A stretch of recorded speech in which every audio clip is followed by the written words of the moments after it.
This is your weekly deep dive into video games steeped in blackness. For those of you who don't know, we're a live streaming podcast hosted by Black technology professionals where we discuss the what, where, when, and how you can get into this world of technology, specifically video games. I'm your host, Cherie, and with me today, I've got our man with a million plans, Chuck. What's up, everyone? How y'all doing? I got our producer, sleuther, and deducer, Shanae. Hey, folks. Our marksman engineer, Leon, is back with us today. What's up, people? And we've got a member coming to us from the Dungeons and Dragons, it looks like. Here. I can't quite I don't know Dungeons and Dragons. What's the name of the worlds in Dungeons and Dragons? You know what? There's several. Don't hurt yourself. It's okay. I would be hurting myself too. Okay, we got Travis with us here. Travis, how are you doing? Yeah, am I? All right, we are here every week to inspire, sustain, and nurture successful creative technologists in the pursuit of Black excellence in content development. Y'all, let us get these things kicked off. I know we are a little bit late today. We have a few technical issues. It happens, you know? So, but we want to go ahead and get things kicked off with our news segment, and then we're going to do our long topic. This week, we are talking about democratizing development. Is there a disturbance in the force? That's what we're talking about today. But before we do get into that long topic, we're going to talk some other tech and gaming news with our news segment, Techn00bians.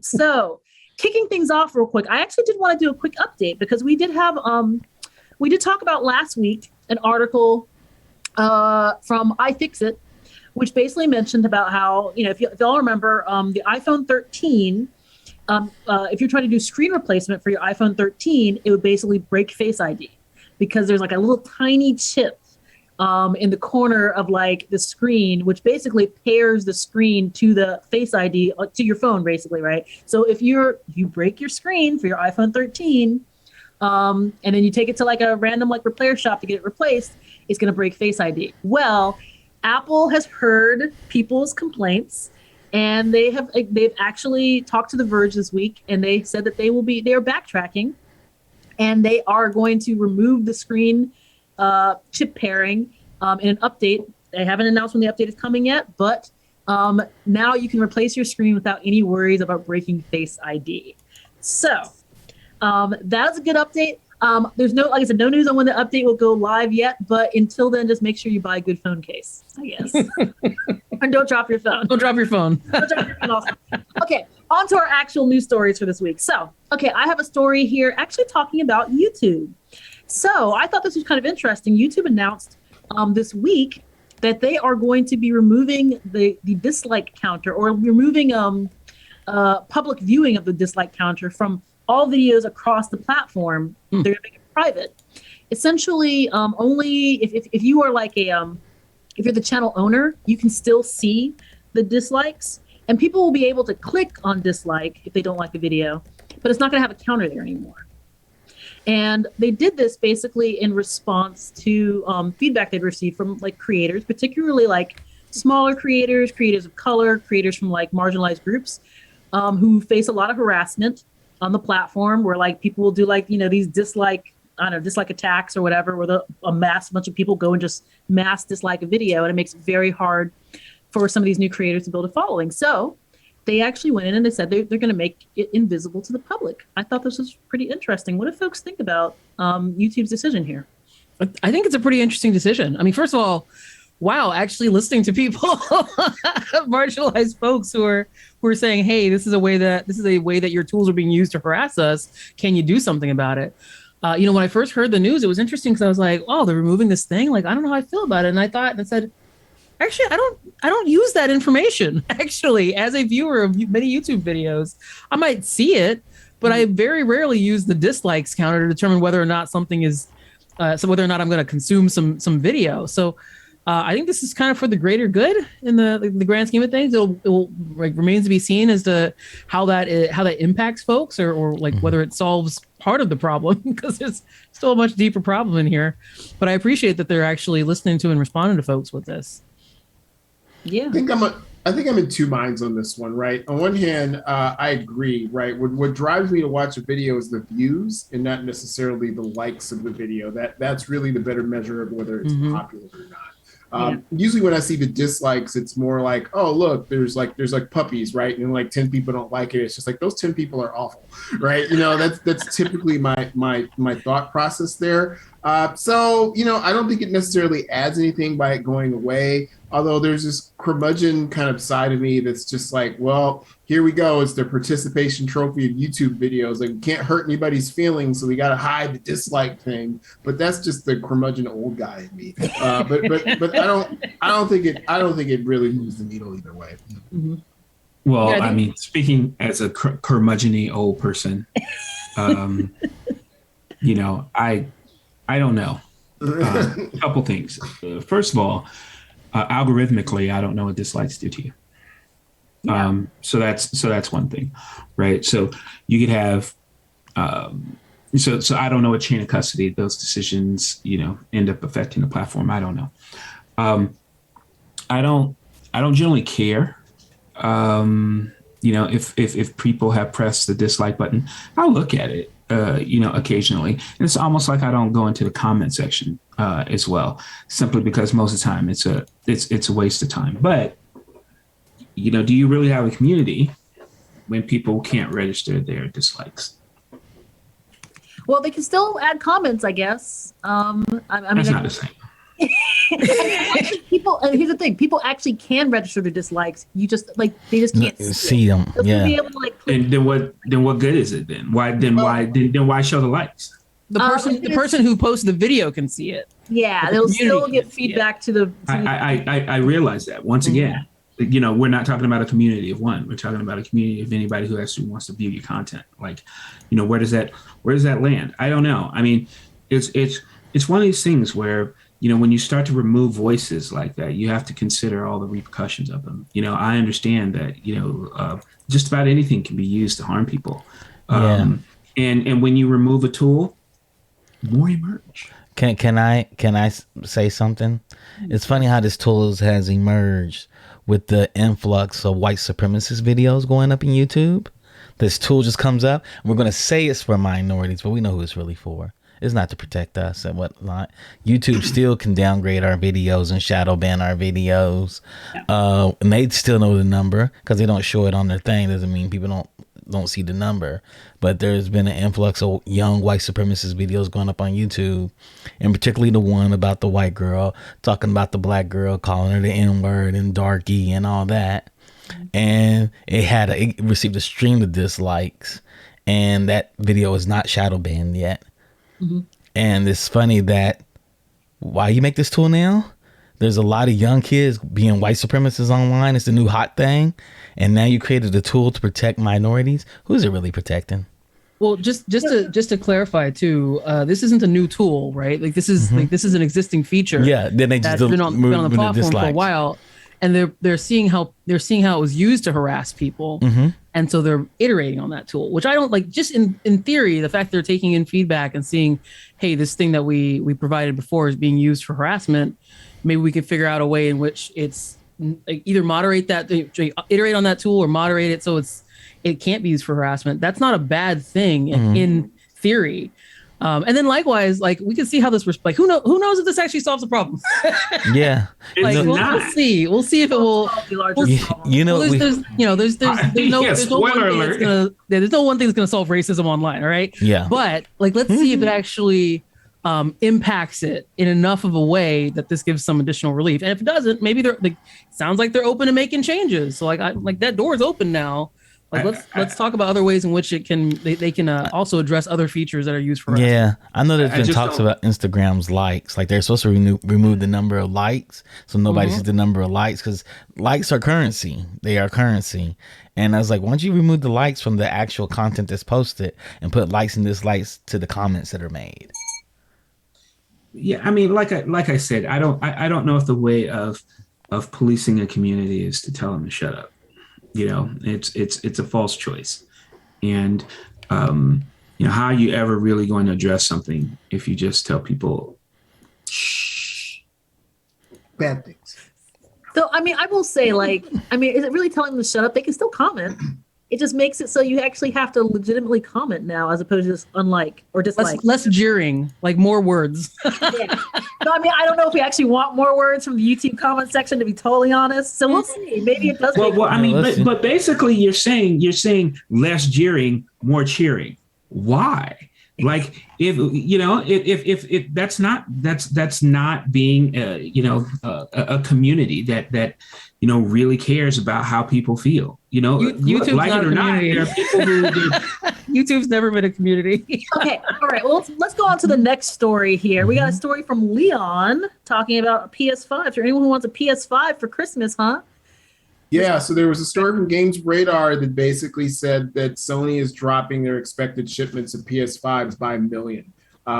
And while that's a huge number, it's also not an outlier. We're seeing the same from Nintendo, Tesla. BMW had to cut off the infotainment systems in their cars because they couldn't get enough chips to build them. So it's a hot mess for everyone at this point. I would say that if you are thinking about getting somebody a next-gen console for Christmas, then you need to start buying now. You're probably late. And if you have to pay it twice as much on eBay, that's probably a good price. So we're seeing supply chain disruptions across the board. I coach robotics programs in Detroit. I can't get robot parts for teams in Detroit right now because they're all probably sitting in a boat off the coast of LA. So the problems here are real. Whew, yeah. I mean, I actually just saw a story also, like they said Tesla owners were only realizing that the USB ports were not in their cars after they'd picked them up, to go and driven them home, and they realized that there was missing the USB ports because there was just two little holes. Yeah. It's supply chain problems. Are you supposed to go to Radio Shack and just like fix that yourself? Well, you got to get a time machine first to go to Radio Shack to get the parts to fix your $60,000 car. Well, Tesla always have problems with their finishings in their cars. They've always had problems. People talk about this whole story annoys me. This whole story. Yeah. The chip shortage. Well, we may be in it forever the way it looks. Yeah. The other thing, I mean, Steam Deck just got delayed.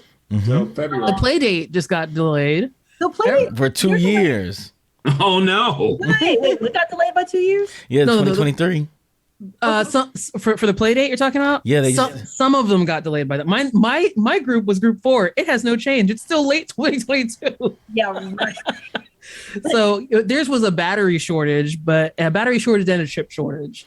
Yeah, but it's the same. It's a whole the same thing, right? Why do you even tell me something's coming out in 2023? You may as well tell me 3023 at this point. Yeah. We'll bury it with you. Not planning that far ahead. There was a global pandemic last year. We're still in the middle of it. Any of my plans, I need to be able to see. Well, everybody should get familiar with the great outdoors again and not worry about any of this digital stuff. Yeah. Maybe it's the universe saying, "Hey, humans, maybe you should stop looking at screens just a little bit." Wait, what does that do to techn00bians though? That we're gonna be filming it from like the woods and like we're gonna go to a campsite. And hopefully we can we're just gonna record it and then like upload it. That's what techn00bians. No, but how do we not do glamping when you're at your tech site or your campsite if you have your technology, right? Isn't that what for sure? Is that what people do? Look, no disrespect to my West Coast friends, but some of us live in the Midwest, and going outside in the winter to enjoy the great snowy outdoors probably isn't an option for us. So I'll be on my screen. Thank you. I like seeing that there is an outdoors. I respect that it's there and some people enjoy it. I do not climb mountains. It's very pretty. It's very pretty on my TV screen. My screen. It is gorgeous. My Apple TV shows me all kinds of stuff. Yeah. Yeah, those Apple TV just screen. Those are very beautiful. It just updated lately, right? Recently, so you got all new pictures taken from drones, Leon. Excellent. Over various places on the plane and on the planet. It's pretty good. All right. So I think we can move on to our next story here. Sinead, you've got a story for us about Twitter. I do have a story about Twitter. So I don't know if y'all follow on the Twitters and stuff. I do enjoy the Twitters, but I also recognize the Twitters can also be what is the right word? Cesspool. But Twitter has struggled for a really long time with trying to figure out how do they monetize, how do they make money, and they think they figured something out. So introducing Twitter Blue, a premium version of Twitter. If you sign up for Twitter Blue, which they're estimating is probably about $3 a month, it's not live in the United States yet. It's going to give you a couple of extra features like bookmark folders, undo tweet, reader mode, and ad-free reading. Now, undo tweet is the one that got everyone's attention because folks been asking for an edit button for about 5 million years, however long Twitter has existed. And Twitter's been like, nah, we're not going to give that to you. But now they're going to kind of sort of give it to you if you pay them $3 a month.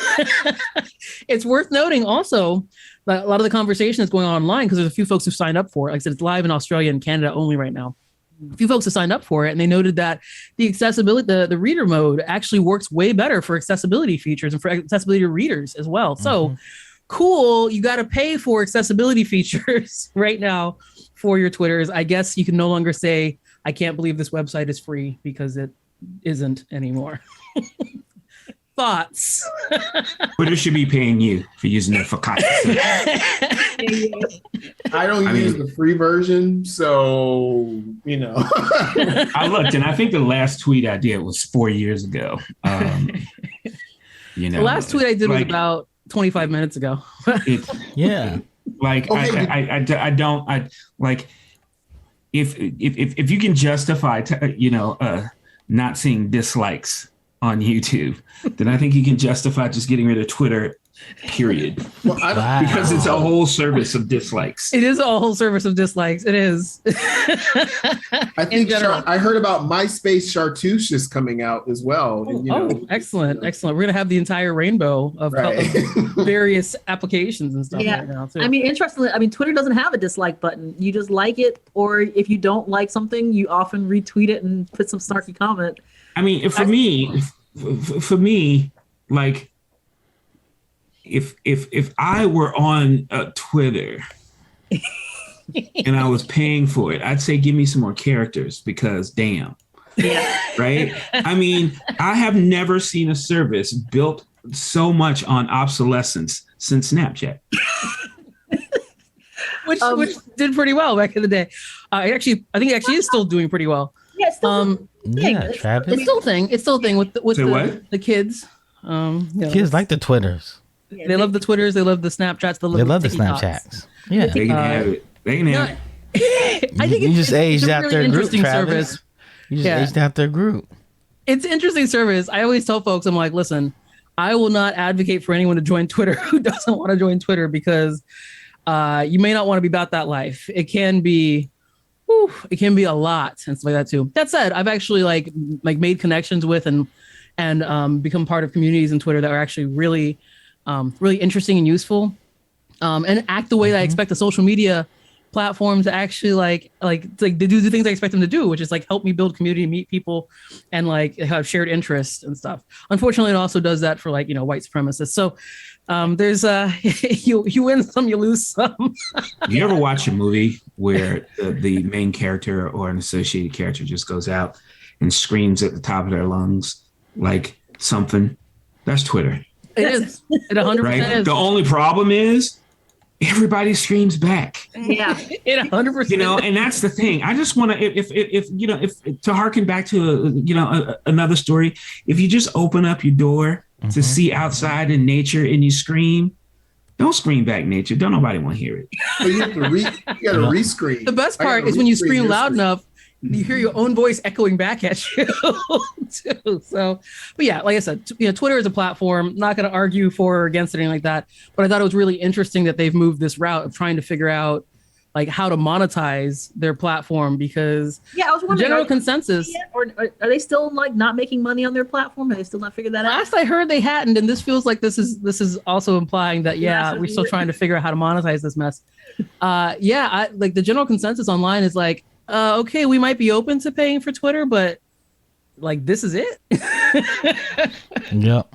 I did expect it to be more. I did too. Like they had Twitter Spaces. They could probably do advanced Spaces. There's a million things they could do to actually bundle that in and make it worthwhile. Yeah, it feels pretty anemic, to be totally honest. And the undo tweet button, most folks are just looking at it saying like, can't I just delete a tweet? Yeah. I mean, see, I'm still on that place. Why revise when you can delete? When I send tweets, I often do send like a thread, and so it kind of sucks when it's like, I've had a typo in the fourth tweet in this thread. I'm not deleting that whole thing. So you don't want an undo, you want an edit button. I want an edit button. Exactly. And you do not get that with Twitter Blue. I still don't get it. I still don't get it. This is true. Yeah. One other thing I will mention with this, and this is something that Twitter could fix, by the way, is making it so that, like, when you tag somebody a tweet, we had way too many times where like the wrong person gets tagged in the tweet. It happened yesterday when Disney Plus announced like their whole slate of things. They were talking about like this new Will Smith show or movie, and they tagged the wrong Will Smith in all of their tweets. So of course, random Will Smith dude is getting all of these tweets, and he's just like, I think you've tagged the wrong Will Smith. Poor dude. Wow. His mentions just blowing up. And he's like, did that thing I tweet finally go viral? And he's like, whoa. No, they tagged the wrong Will Smith. Like, oh my goodness. Like, that's the one thing. I mean, Twitter is, it's a powerful tool, but also it can just be like, it can be a weapon of mass destruction in that way. Oh, he's about to get rich. I'm about to monetize this. Get his 15 minutes in. Run with his 15 minutes. So anyways, that's interesting. Maybe we'll see if I'm curious to see how many people will pay for, a not edit button, I guess, a fake edit button, a broken edit button. If they just straight up made an edit button, I'll bet people would have been way more excited about it than this sort of compromised thing. But we'll see when it goes live in the States. Yes, indeed. All right, we have one more article for everybody. Travis, you want to set this up for us? Unity buys Peter Jackson VFX studio Weta Digital for $1.6 billion.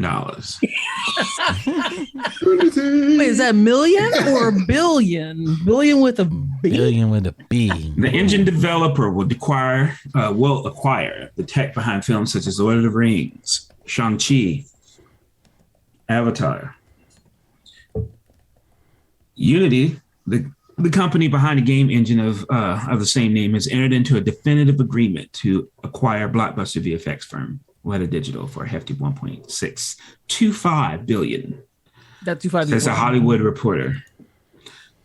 A New Zealand-based VFX house owned by Peter Jackson, Weta is probably best known for Lord of the Rings, Hobbit trilogies, Avatar, Marvel flicks like Shang-Chi and the Eternals. And also, for you gamers out there, Weta actually made and crashed a Warthog. The acquisition sees Unity acquire a host of proprietary Weta tech, including hair and fur simulators, water and smoke tools, facial capture systems, and various renderers. So all in all, a good 275 Weta digital engineers will join Unity. Through Jackson's visual effects business will live under the new name, Weta Effects. We are thrilled to democratize these industry-leading tools and bring the genesis of Sir Peter Jackson and Weta's amazing engineering talents to life for artists everywhere, says Unity's CEO, John Riccatello. Gamer. Yeah. Discuss. And interestingly, our topic today is going to be about democratizing tools. So, but let me hand the floor over to someone else here to talk a little bit about this acquisition. I would say one thing that's kind of rather amusing is that, the general consensus from the development crowd is that if you want to build something that is, super, super kind of high end in terms of graphics, you use Unreal. And if you want kind of speed and multi-platformness, you use Unity. Wow, they just put another couple arrows in their quiver in terms of high level and quality. So that one was put to bed. But I think, more to the point, and this is somebody, I'm a registered Unity developer, so I get a lot of their news, is that they do a lot more outside of games, right? They do, there's movie, there's productions, we're seeing a lot of real time or near real time kind of digital actors. But we also see things like automotive. So that's one thing we see a lot in Detroit is a lot of the renders. Like if I'm buying a car and I want to make a configurator, it's like, no, let me see that Tesla in blue. That's all rendered real time on the screen, and that's got to look really good. So Unity and Unreal are behind that. So there's a whole segment that they're addressing. So I think it's really cool. I think the idea, and I know we're going to talk this later about kind of making these tools, which used to cost millions of dollars to access, accessible at reasonable rates, is only going to further empower people. I think it's super exciting. Same, right? Like I think you hit the nail on the head with that last part there, Leon. Like we were, just in general, like we go back 10 years and we think about what access people had to these tools that are now, they're not free, right? But there's definitely entry level versions of them to hit a certain amount of like funding and revenue like that too, right? Like you have to be like at least a minor hit to have to pay money to Unreal or Unity. We didn't used to have access to this stuff at all. And I won't say that I did this, but in college, if you needed to, like, you wanted to learn Photoshop, you either had to pay like $1,500 or you had to acquire a copy elsewhere. The evaluation copy, right? There's like all these like student versions didn't exist, right? So I think it's wonderful that you're giving more access to people to be able to utilize and teach themselves and learn on these tools that are actually really critical and really pivotal and industry standard tools for game development. You can actually hire folks that are right out of school and they can be like actually already trained and competent on tools like Unreal or Unity. And that didn't used to be the case. So that's kind of great. There's not a lot of downsides to that. What I really want to see is I want to see a timeline. When is this going to happen? I know it's in the future. How far in the future? Yeah. We're talking about like next month, or is this like 2023, which is where everything seems to be landing right now. Yeah, and this is shocking because in the beginning it was like, okay, Unreal's pushing power and pushing graphical fidelity, and they say, hey, you can learn Unity when you grow up and want to become a professional. You'll slide over to Unreal because you got to compete against the Uncharted's of the world. You got to compete against the Resident proprietary engines, and we're the closest thing you're going to get to a proprietary engine these days. We're the closest, and then Unity's like, hey, we got Weta now. We caught right back up with you guys. Hey. Because Unreal was bragging with Fortnite hit across all consoles, like, oh, we play on everything now. Yeah, you're not the only one. We're up here playing on everything, and this is good. At the end of the day, hopefully, it's the consumer and the creative is going to win in this. It's if you remember that scene in The Untouchables when Elliot Ness meets Jim Malone, and he says, "Oh, you want to be Capone?" And he tells him, "This is your escalation steps if you want to win." Right? Mm-hmm. And I feel like Unity was there, and the customers are like, "You want to beat Unreal? What are you prepared to do? What are you prepared to do?" And Unity said, hold on for a second. I got something in my pocket. I think it's $1.625 billion. That's how serious I am. Boom. And if there was ever their spade slammed on the table. If ever there was a software equivalent of a mic drop. It was like, we're gonna catch up. Let y'all know. Of course y'all did The Mandalorian, whatever. Y'all did that. Y'all did a bunch of Marvel movies, whatever, Unreal. Guess what? We're here now, too. We bought the company that did them with you. Your competitor. When your stock goes up that much, you got some spending money. Yeah. Well, to be honest, though, like, this is good no matter what, right? Because I'm willing to bet. I mean, look, Epic and by extension, Tencent, they're playing for keeps, right? And they had to get back in the game. Unity had to get back in the game on the upper tiers, right? And so I think what this is going to do is this is going to make Epic dig in as well, right? Because they ain't going to go out like a sucker, right? And so no one on outside of these two companies, at least that depend on these two companies, loses in this deal. Everybody wins. I just want to mention, by the way, that Travis, I've never seen The Untouchables, but I understood what you meant with your analogy. So good. Also, never seen The Untouchables. but that's okay. Who are you all? Blazing Saddles, Untouchables. I've seen Blazing Saddles. Now, Okay, now Wait, and what was the movie during the pre-show that you were talking about? RoboCop. No. Wait. Cat What other- What was it? Cat's Eye. Cat's Eye? You saw Cat's Eye. But you didn't see Untouchables. Get out of here. Get out of here. Not only I've seen Cat's Eye, I've seen it multiple times, and it freaked me out as a kid. Y'all never saw Untouchables? Nothing you're gonna tell me y'all never saw Tombstone. Don't you ever? Nope. What? No. Godfather? Never seen. Here's Nope. time You've never seen The Godfather? for us. No, but we could definitely get into a conversation Honestly? about movie watching in the 80s. They're like sci-fi only. Sci-fi. What things were considered movie gendered watching in the 80s? No, like you could get The Godfather with a press of a button. I know. If I, Like, I don't want to it. see that. That has real human story. I don't want real human. I want future. No, I human mean, story. you know, I need fantasy.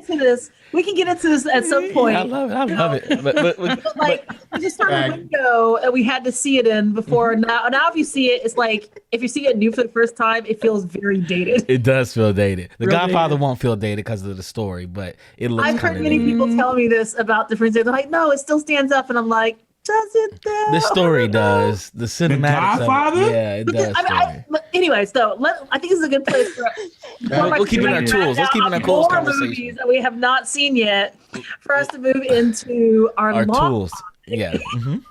Well, actually, we're going to continue the conversation we were just having here about, Yeah. about Weta and the Unity acquisition. Because we want to talk a lot about like democratizing development, right? We want to talk about development tools and like, the impact of like, for instance, this acquisition, what impact it can have, but then also just like really like what are development tools and like, like how do teams use those as part of like their development process here? So we did talk a little bit about, we talked, I think, pretty extensively here about like, the Unity acquisitions like that, but I want to bring it back a little bit here for just a moment and just talk a little bit about like, let's just start this off. Like, I mean, what do we mean when we talk about like development tools? Like what are the types of tools and stuff like that are needed for development? I want to start this off here just right at the very beginning and kind of throw this out here and see what folks can have to answer on that.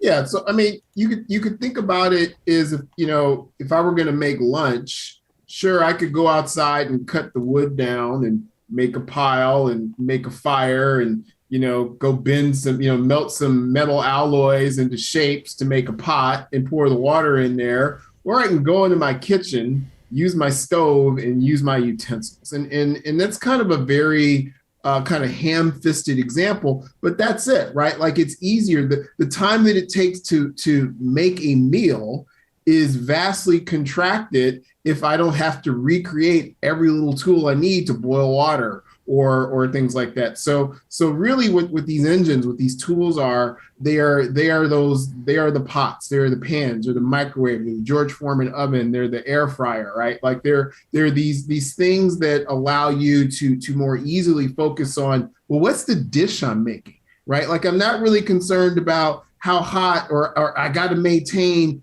420 degrees for 2 hours. It's like, no, I'm making a cake. Right. And what are the ingredients of the cake? And what do I want that cake to taste like?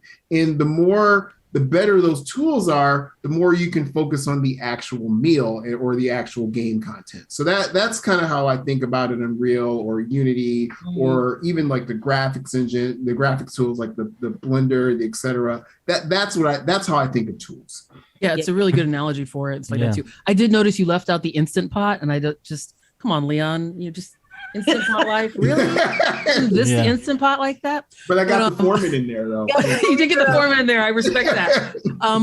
But like just what Leon said, right? And part of the thing that's also really what drives the creation of these tools, if I continue on your analogy, is that everybody's got to eat.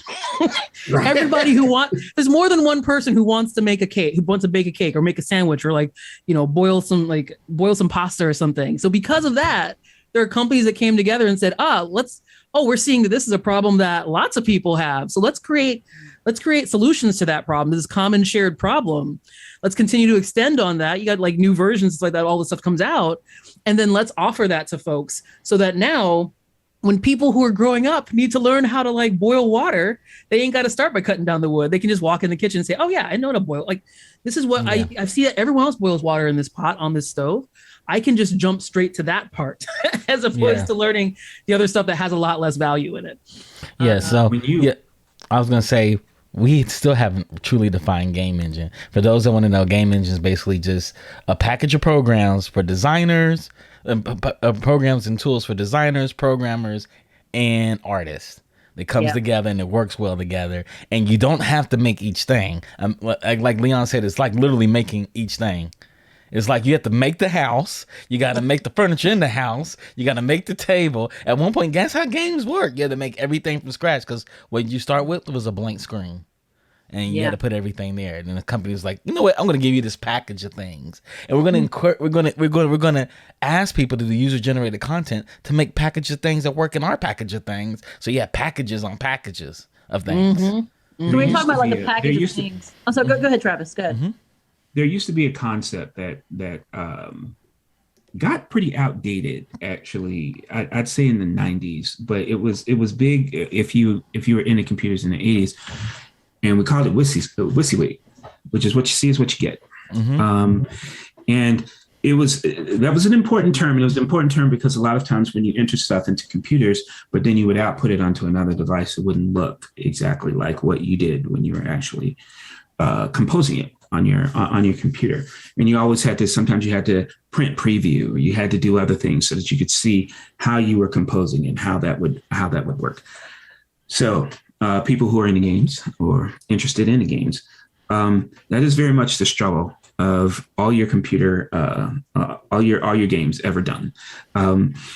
People would generate these things in different platforms, whether or not there was 3D Studio Max, Maya, After Effects, and so on and so forth. They create in these tools, but then when they got to your game, it wouldn't look nothing like that, right? And that's when you would incorporate, tool programmers. So, those tool programmers, the ultimate job a tool programmer could have is however you composed it in that tool, that's exactly how it looks like when it gets to your end product. And the less steps you have in between there, the better. So, and those programmers, incidentally, now are some of the highest paid programmers now, rather than the type of programmers who would build like a 3D engineer. Yeah, it's interesting. No, that's a good way of defining it. And so, I mean, it also kind of like puts a focus on why it's important to make sure you're choosing the right tool for your particular program. So how do you do that? How do you make sure you're choosing the right tool or tool package? What you see is what you get. Yeah, you. I mean, honestly, play with them all. Yeah. Yeah, I mean, if you can get in a tool, and you can make that tool accomplish whatever it was supposed to accomplish, whether or not it's Photoshop, whether or not it's Maya or Mudbox or whatever, and whatever you create in there, if your creation makes it to the end user in the same fashion, then you're successful. I'm going to have to disagree and say your tool decision should be driven by your requirements, right? And so I'm putting on my project manager hat here. And what are you trying to build? I'm trying to build a game that's going to run on mobile phones and PCs and game engines, or that's going to make a different choice than if I said, hey, that's going to force me to make a different choice than if I said, hey, I'm just trying to build a game that runs on a PC, right? So before, I think a trap that a lot of people get into is they're like, I'm going to use Unreal, and it's just like, no, back up, dude. What are you doing?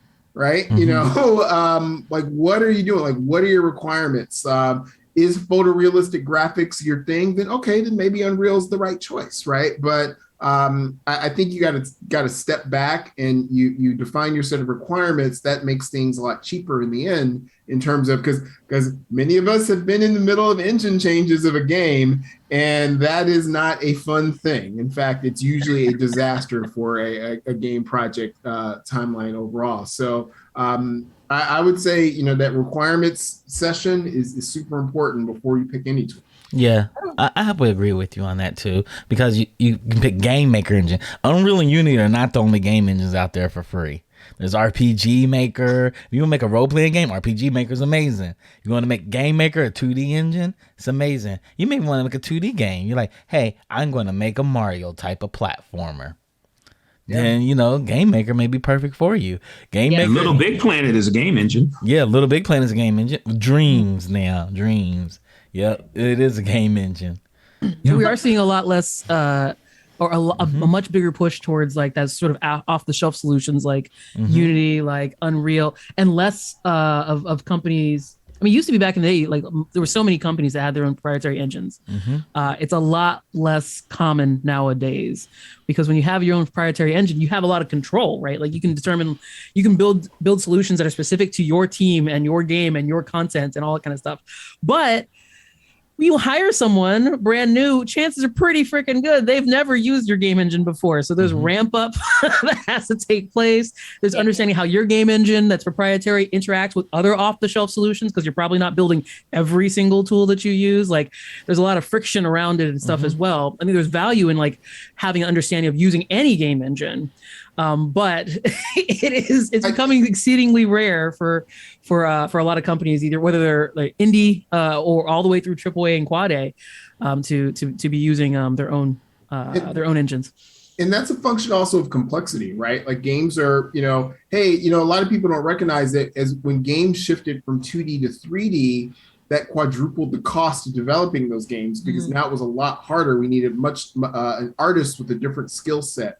We needed more powerful computers to do the rendering in 3D and build those models, right? So, but games like now, every game's got to have online connectivity. So it's not just the simple like, oh, I'm just going to build a thing that can push triangles. It's like it's got to have a network stack. It's got to have anti-cheating functionality. It's got to have all these other things. Yeah. So sure, you could invest that yourselves, but if somebody has an off-the-shelf product that I can buy for $500 a seat, like, the math doesn't work. I mean, as a pure example, when I was doing training applications a few years ago, I had a rule with my developers where, because these are training apps, so we didn't need to have, the art didn't have to be unique. Like off-the-shelf art was fine for our customers. And I basically said, look, if you can find a piece of code or an art asset that's less than $100, just buy it because the meeting is more expensive in our hourly rates than just buying the stupid asset. Just buy it and try it. I don't care. Like, yeah, I bought that $3 tank. It didn't work out. Who cares? Right? Move on. Yeah. Absolutely. Yeah. There are still, so then what are the benefits and why do some companies still create their own proprietary engines like that as opposed to just buying something that's off the shelf? Well, here's an example. So once upon a time before Unreal, id Software had a 3D engine. It was really expensive, but it did the job, right? Companies would buy the engine, make their game, but it'd be cost prohibitive and it wouldn't make as much money as it possibly could because they were giving a lot of their money to id Software, right? And so every year that they would do this, they would start to rewrite more and more and more and more of that code until they could throw all the id Software code away and exist on their own engine. That's how a lot of engines got made. So sometimes it's strictly financial. A lot of times it has to do with freedom. Depending on your economics, it might be worth your time to actually do it. Like, and that's why you don't see most small game places that have their own proprietary engines. Yeah. Okay. Usually the proprietary engines are reserved for big publishers. Obviously EA, Ubisoft, things of that nature. Rockstar. I know, for example, when I was at Sony, it was extremely hard to code for a PS3. I mean, it was just like, everybody was like, this takes forever to get up and going. That emotion engine, man. And so what eventually happened is all the internal teams got together and said, we're going to build an engine. And if you're making a first or second party game for Sony, you will use this engine, right? And it was just a way of keeping all the money internally and making sure that if you are, in Sony's case, a platform holder, that you are utilizing the best possible technology and solutions for your platform. I think the simplest answer to that question is requirements again, right? Are you trying to build something that is not currently covered by the existing set of game engines, right? Then that is a answer of use or and honestly, usually modify is the better answer. So when you do Unreal, you get access to the source, right? So you could change that, and that's very common. Now the danger of that is once you're on a branch, you can't really merge. So there's some danger there, which a lot of us are shaking our heads because we have also dealt with that pain. But branching is like the worst word in game development. Like you're doing iterations. Ooh, painful. but requirements, right? Like I'm building a massively multiplayer online plane, so the peer-to-peer networking of Engine X doesn't work because I need client server. Right. Yeah. I need to be able to deploy this across Azure or, AWS instances. That's an example. Yeah. I like it's worth. Oh, go ahead. John. I was gonna say, I like the fact you say requirements. One of your requirements is the skill set of your team. If you're a team full of designers, you don't pick an engine that's engineering heavy.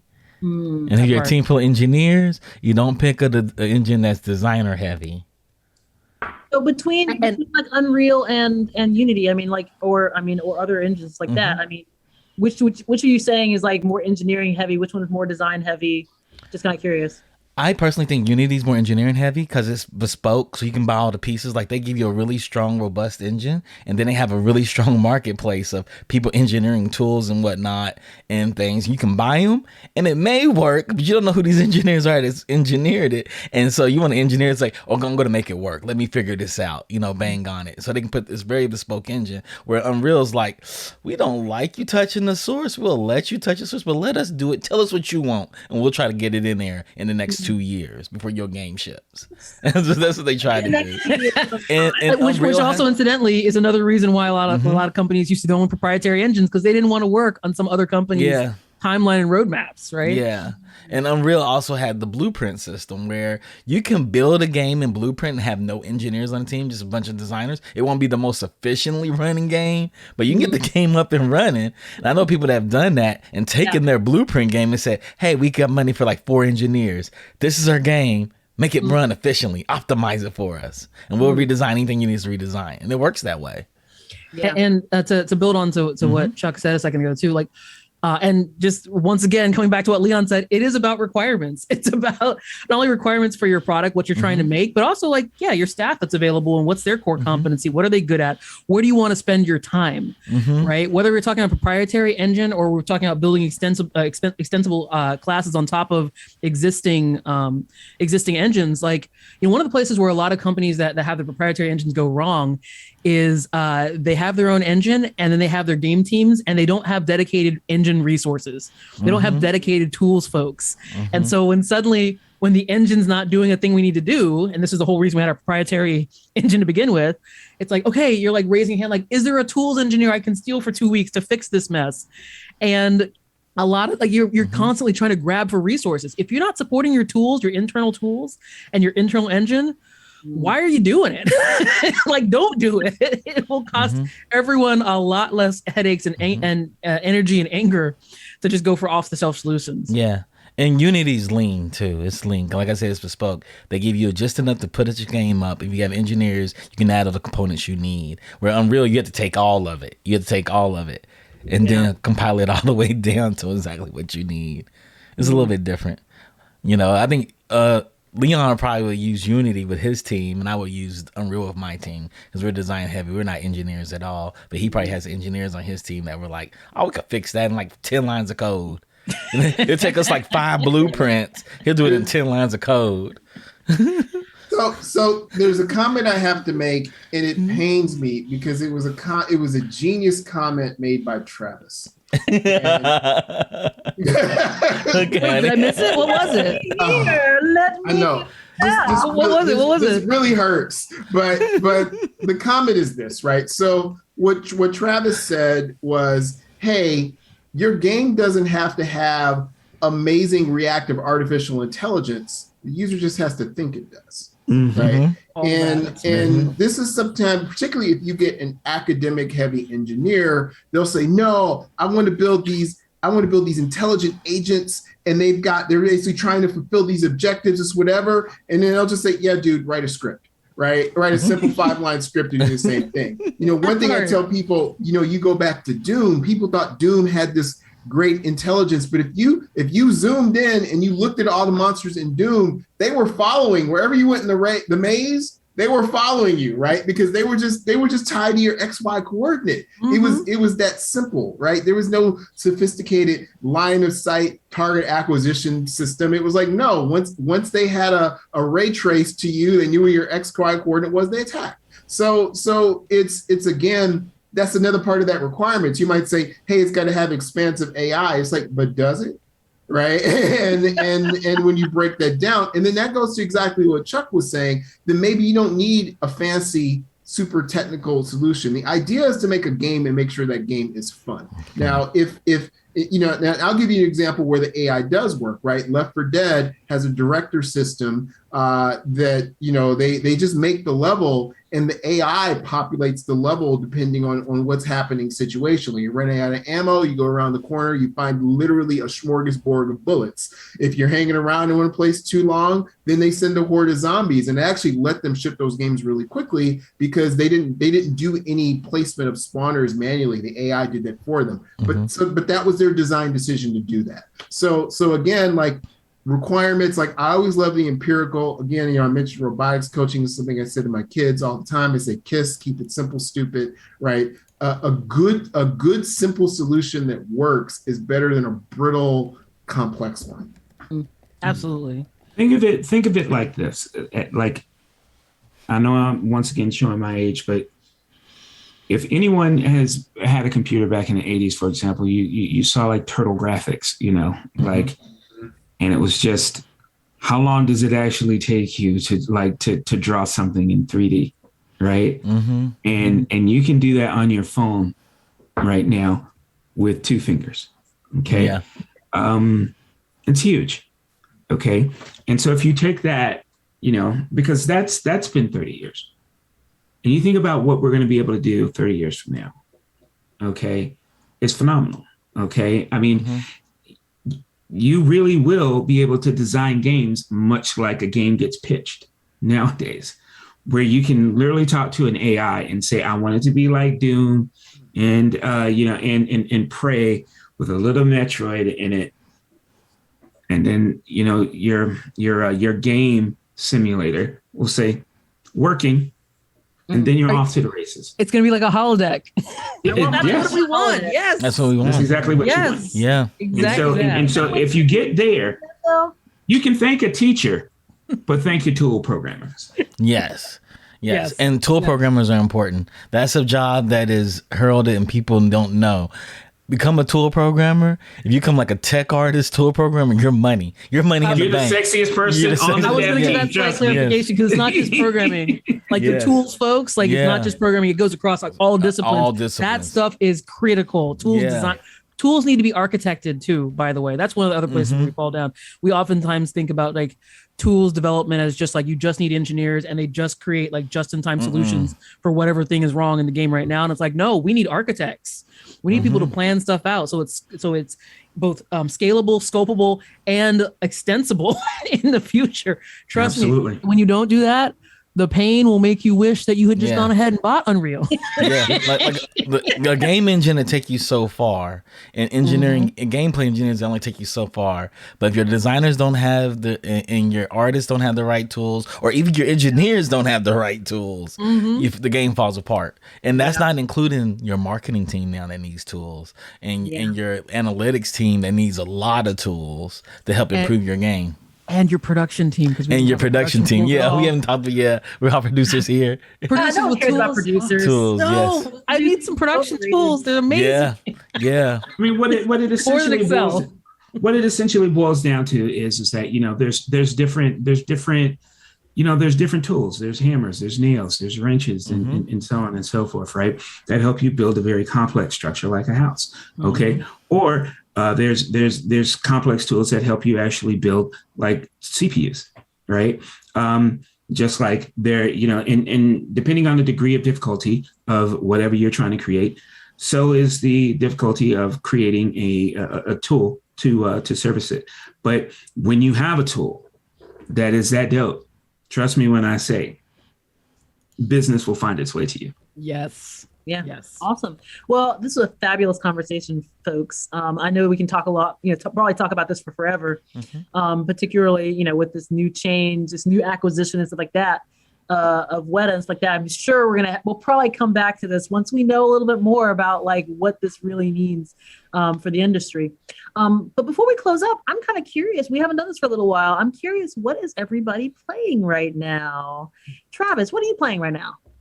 I literally just finished downloading Forza. So it's going to be on as soon as I get off of here, because once again, Game Pass representing. That's the deal in gaming. Best deal, anything. I think in anything, streaming, period, everything. Cable, your cell phone is the Game Pass is the best deal going. It is. It's better than everything. Like Microsoft is going for it. They're going hard. The Epic Store is like, hey, we give you free games. I'm like, so what? Microsoft gives me a whole library. And I've wanted something to try out this 3080 games for a I didn't minute. even know I wanted to play. Like, I'm going to I'll be download honest, that. Like, this game's amazing. I would have never bought this. Yeah, I have no time to play games right now, but like I was tempted to be like, just to get the Series X, just because I'm like, well, maybe if I do, great deal, So it's legit. It is legit. And it's a sexy little console. Little is the key word there. Yes. Yeah. Right? True. You don't have to like clear off a whole shelf. Make sure you got it doesn't stand as tall as my TV. Yeah, which right. is the size of my wall. Like, why would you do this? Right. Why'd you my do PS5 this? is several file folders tall. Right. What are you playing right now, Chuck? Yeah, I'm playing right now on Dreams. Actually, a friend of mine was in her business. She needs somebody to analyze dreams for her, and I told her I'll do it. I showed her Dreams for the first. She didn't know it existed. She was like, "What's this Little Big Planet?" And I was like, "What? Your product is Little Big Planet." She's like, "Show it to me." And I showed her. I said, "I have dreams," and that's like, she was like, "Wow, we're so far." But I said, "You'll catch up. It's a long time." She's I'm an educator. I'm not. This is not my technology field. I said, "I told you to find a really strong creative director." She's like, "I got you." I was like, "I'm not your creative director. I'm just a friend." Did you say? Wow, you friend dev zone somebody. I know, friend dev. You friend dev zone somebody. Friend dev zoned her. Yeah, I'm just a friend, but I help her, because she's brilliant and she wants to help people of color, and particularly our people, to get in technology and to see things they've never seen before. So you're I was saying like, she has what you need. That's cool. yeah, kind of, right? I feel obligated. Like, damn it, Like the whole last part you is up here like playing on my block. heartstrings. I can't say no to our people. I can't say no. This is disgusting. I'm trying to say no, and I can't. All right, Leo, what are you playing? So I finished up Metroid Dread, and absolutely fantastic game. Very much a love letter to the entire Metroid series. Really introduced some new mechanics with these just evil robots that just brutally murder you and chase you down like a rabid dog. But great game, and really impressed, and definitely recommended to any Switch owner that has enjoyed a Metroidvania game. That's cool. I do have a bone to pick with Metroid Dread because I downloaded the demo, and the demo does not let you save any data. So like, I just was trying to try out the demo, and I got one of those things that was chasing me around, and like he killed me, and then he can't chase me around again and kill me. And I was like, well, I don't feel like playing again, but like, I can't save. Are you mad at Nintendo? What do you say? Are you mad at Nintendo? Am I mad at Nintendo? I'm more mad at myself. Yeah, I mean, I'm like, not surprised. Now you're victim blaming yourself? Well, okay, here's the thing. That's Stockholm syndrome. Nintendo does this. I know Nintendo does this. He treats me bad, but he really loves me. He really loves me. By the way, I find it really amusing that we call Metroid Dread a Metroidvania. You know, we got a Metroidvania, and it is original. It's in its name, a Metroidvania. I mean, you know, it is part of the class, right? It's true. No, I'm not judging anything like that. I just like it's. I find it to be really interesting. Technically, the USS Enterprise is an Enterprise class ship. Yeah. All right, so There you go. What are you playing? I am playing two things. I'm playing Metroid Dread on my Switch as well, which I think is a fantastic game. I do take issue with one-hit kills with those Emmy, which is just upsetting. And just for anyone who wants to know too, it's a great game. The difficulty, it does have some difficulty spikes, y'all. It's old school. It's very old school. And like you'll win into like boss battles that you're just like, I'm getting killed over and over again. And it's not like you can back up and go like grind or anything like that. Like I said, no, you just got to figure out their patterns. And I did get killed by a couple bosses like 10 times in a row or more. Because you just have to see, like, I was on the phone with my sister. And I'm like, just got killed. Yeah, because a new attack. Got killed because it's another new attack. But you feel accomplished when you beat it. Right? And that's yes, but also still angry. But it's like I said, old school. Just want to put that out there for folks. Like there's no difficulty slider that you can bring down on it. It's like that. The other game I'm playing is Pikmin Bloom, which is adorable. So it's a game, not so much a game, but a game kind of thing. I've got 3 Pikmin. One's named Sandy, one's named Mateo, and one's named Laguna. And it's very cute. Oh. I have 5 Pikmin. One is named Paprika. One is Tulip. One is Sriracha. And I think I've got Canary. He's my little yellow Pikmin. I got one more. I've forgotten his name, but you know. Probably cilantro. There's no green Pikmin. Wait, where's Lowry's? I demand a Lowry's. Lowry's. There's a color theme going on here, y'all. His name is Flareon. That's the name of my Flareon. He's one different. Now you cross the stream. See. No, Flareon, y'all don't know, is the queen.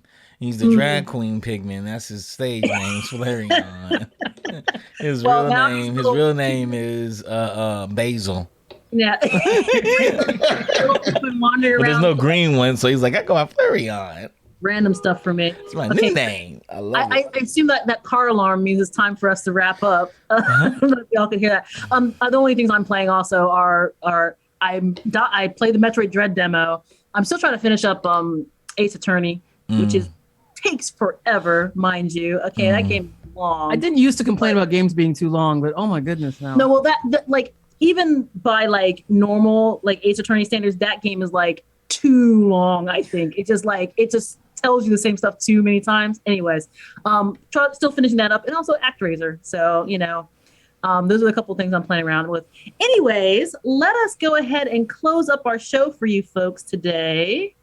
I want to give a shout out to Digital Click. They create for all the creative that they provide for us for each and every show. If you want to learn more about Techn00bians, then hit up our website. That's techn00bians.com. techn00bians.com. Please follow us here on Twitch. And if you like our vibe, and we know you do. Oh, God. And you want to learn more about game development or anything geek, please consider subscribing to our channel. You can also follow us on all the socials. Search Geekish Network on all major platforms. And if you're ever wondering about what else geek we're talking about, you can check out the schedule of shows on TGN on our Twitch page. That's it for now, everyone. Thank you so much for watching, and we'll see you all next week. Peace.